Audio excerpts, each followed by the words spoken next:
Jason Bateman, 2 Emmy nominations this year. Your first time as an actor on the drama side. You've had comedy nominations before. And plus, you're up for directing. Now, they announce the acting categories on the live feed, but I'm sure you had to find out a few minutes later about directing. Just tell us about the morning and finding out about those 2.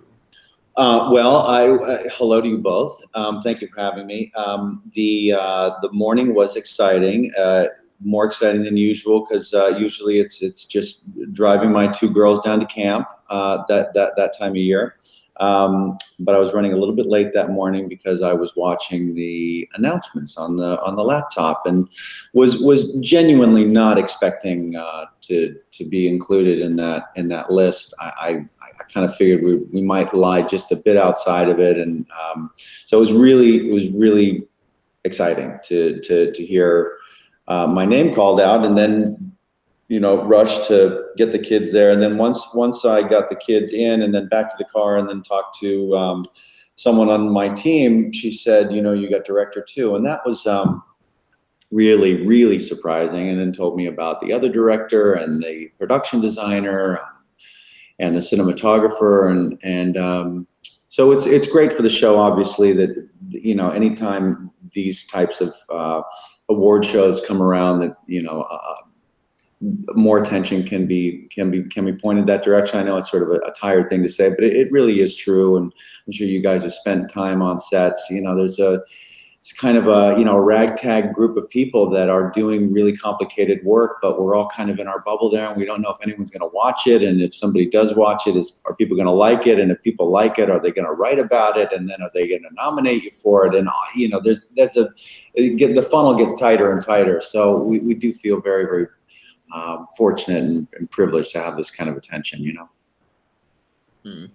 And Jason, you got directed for the episode The Toll, which is the season final. That's also the episode you chose to submit for lead actor. Why did you make that choice for the season final for you?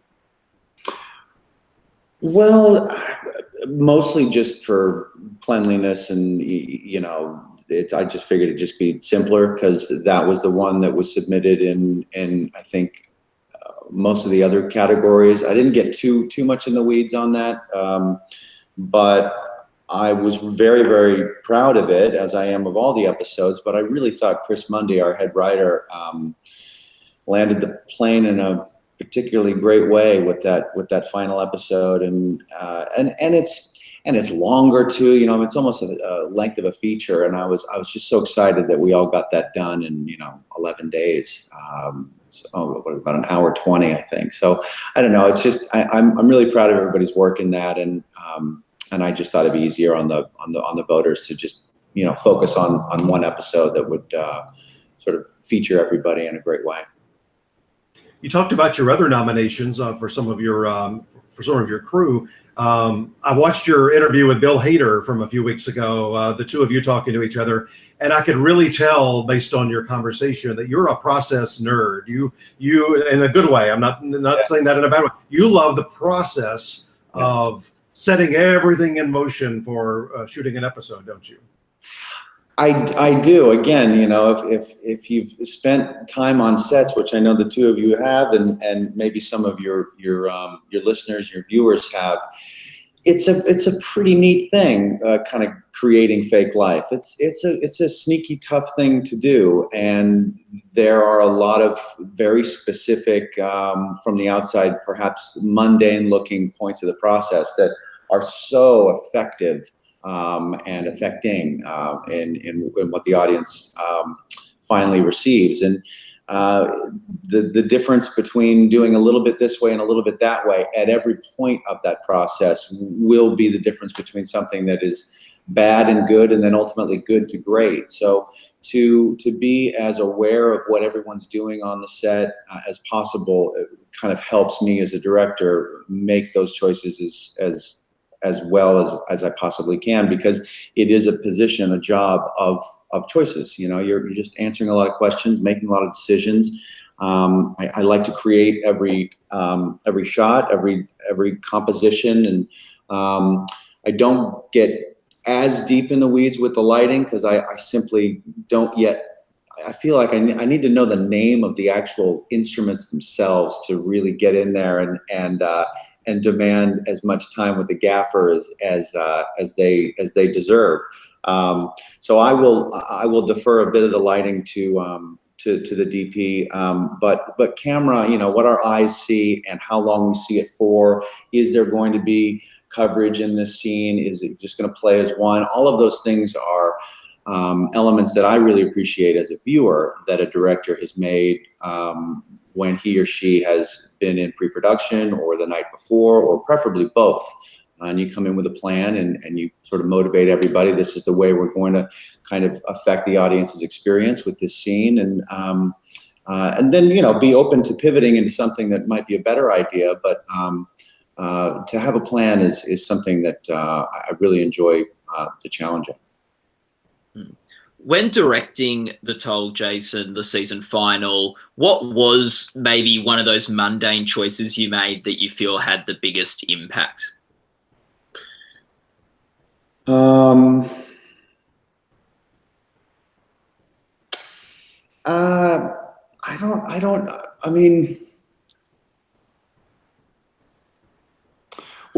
think, again, Chris Mundy did such a great job creating the final sequence there. I think it's about the final 10 minutes of it where all these different storylines come together and they braid really nicely. And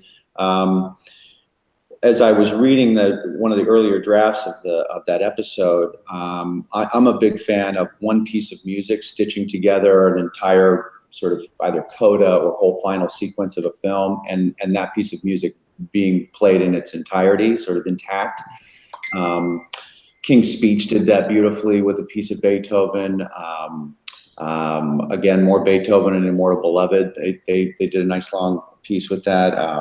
Tinker Tailor Soldier Spy has a version of La Mer that carries a whole final sequence. So I started thinking, and I'm a big classical music nerd, and so I started thinking of some of my favorite pieces of classical music, and I found one that really I thought fit well for that final sequence. But classical music is not really a part of our show with Ozark. We've never really used it before, and so I knew that I kind of owed some sort of tether to, well, why is it existing here? And so I thought, well, I'll start in the pastor in Mason's house. I'll find a speaker that he's a practical speaker in his living room that we can attribute that source music coming from. So at least we can just start it there and then transition into basically it scores the rest of the sequence once we leave that house. But I'm just really happy with the way all that came together, and I got to play that whole movement. I think it's Beethoven's second piano concerto, like this. I think it's the second movement. I'm guessing there, but I'd have to rewatch it. But I've tried a few different ones. I want to pass along some congratulations to you. 3 people I saw from early in your career, not too long ago, maybe a week and a half ago. Ricky Schroeder, Joel Higgins, and Aaron Gray. I saw at an event. What? And Silver Spoons? It was one of the celebrity autograph shows that happens a couple of times a year, and I was over there and mentioned to them that I was interviewing you in a few days. Oh, I wish I would have been there. That sounds like fun. They were over the moon about you getting nominated, and Erin especially said to tell you that she is so proud of you. Wow. And that she loves Ozark. She just cannot wait for the new season. Oh, that makes my day. She's such a sweet woman, and what I was 12 when we were working together, and I just for any sort of young 12-year-old boy working with Aaron Gray was quite something, and she couldn't have been nicer to me and to Ricky. Ricky and I were both pretty taken by her. And I've bumped into her a couple of times since, and she's been just as nice. So I'm jealous you got to see her. Well, Joel, I told him this in person. Maybe you'll agree. He was one of those guys on that show that was so underappreciated, but he could deliver a line like nobody else. Yeah, he figured out exactly what that character needed to be to fit into that premise. Sort of this man boy with all these toys, and how affable does he need to be and still be able to switch into being a dad when needed, and really play son most of the time, because I think that sort of the premise of that was that, Ricky's character was pretty wise beyond his years, and played the adult a lot of the times in that show. And Joe was beautiful in his ability to do both those things. I wanted to tell you that, and I'll let Matt go ahead with this next question. Something, Jason, I think that I find quite interesting about your performances, and I think this is like one of the few maybe similarities between Michael Bluth and Marty Byrde, is that often the most engaging parts of the performance are, and the characters are, how they react to the insanity around them. And sort of when other characters are doing and saying things, how they have to respond to those things. And it's often the scenes where things aren't being said. What, as an actor, how do you, what informs your reactions to things that happen from the other actors? Well, I mean, it's what they're saying, what is the element in the story, and then the performance that's laid on top of that. But the reason I'm always attracted to those characters is because those characters, for the most part, are usually us. They are sort of the audience's proxy. The sort of the everyman, the straight man. I've said before, I apologize if anyone's ever heard it, but I'm usually the guy in the comedy that's reacting to the weird person, or in the drama, I'm the guy running from the guy with the knife. So I'm never usually, the funny guy or the scary guy. I'm usually us. I realize that that's an important responsibility. Certainly editorially, you're always looking to cut to someone or something that is reacting to this extraordinary thing that you've shown. So I like that role. I like that responsibility, and it's probably why I'm so attracted to directing, is because it's usually, I'm the portal for the audience to experience the event, and then as a director, your job is to shape the audience's experience. So if I'm ever able to play that character on screen and be the director behind screen, now I got two hands on the wheel, to have a good shot at hitting this sort of specific tonal target that I'm usually after. I like stuff that's a little bit sort of nebulous. And quick follow-up, how can I just say, Jason, on that, how are you most like Marty Byrde? I look a lot like him. There's an uncanny resemblance. That I get stopped all the time on the street. You look like that guy in Ozark. It drives me crazy. I don't know. He's. I hope I'm not as. I hope I'm not as convinced of my intelligence as he is, because if he thinks he's smarter than he is. If he was really smart, he wouldn't be in this mess. Or if he wasn't as greedy or prone to surrendering to his laziness, as far as his attempt to grab his American dream, because that's ultimately what he and she did, was sort of cut a corner on their way to getting their piece. So I think I'm a little bit more pragmatic, a little bit more disciplined. I'm willing to work really hard and have it take as long as it's going to take to get to where I want to go and do the things that I want to do. I don't really have much of a sprinter's mentality, but clearly Marty does. As we wrap up, I wanted to ask you, every time I have an Oscar voter on, I typically ask this question at the end, which is, when from an acting standpoint, when you've got those nomination ballots or the final ballot for the winners, and you've got those, especially the acting categories, what's going through your mind? What kind of performances tend to trigger reaction from you? It's a good question. It's I don't know, I don't like to, just personal preference, I don't often like to see a lot of acting.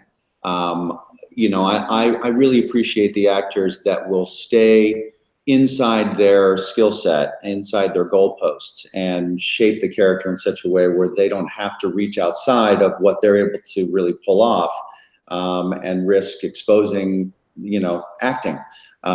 So I like an actor that is fairly restrained. Having said that, you know, somebody like Daniel Day-Lewis can take a real big swing and hit the ball pretty hard. So that's also pretty attractive, but there's about 3 guys in the world that can do that. So I'm usually looking for stuff as subtle as possible, and allowing the viewer to lean in a bit and read their mind, as opposed to having it all kind of spelled out for them.